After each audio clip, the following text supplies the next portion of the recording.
Okay, guys, if you didn't know this, to make your life simple, when you go to track your meals, so today, I look at today and it says 0, right? And the pain of having to add in all your food, especially if you eat predominantly the same thing every day. So here's what I do. So this was yesterday.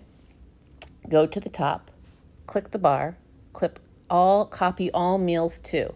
Now, here's what I'm going to tell you. You have to do this or it won't work. So I just change it from Monday, then I click Tuesday, I click save, and then voila, look, today has all my meals. So now if I eat something different, so say this morning, I decide to have eggs and oats versus protein powder.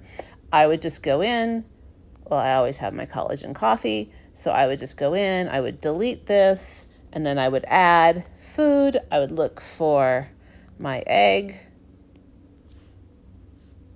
I would save it. I would look for my egg whites.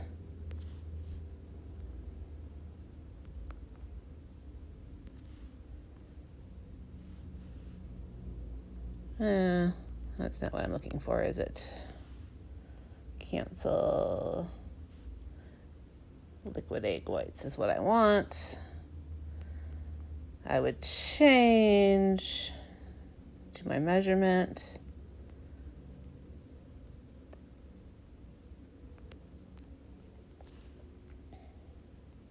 And then I would add it and change it. So now I know the differences in my carbs, right? And if I have to add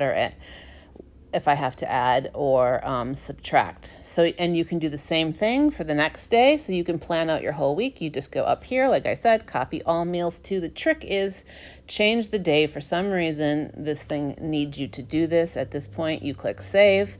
And then, well, a Wednesday's in too. So I do this at the beginning of every week. I go through and save all of my macros. That way, each day I open it up and it is there for me. And all that I have to do is go in and make changes. You're welcome.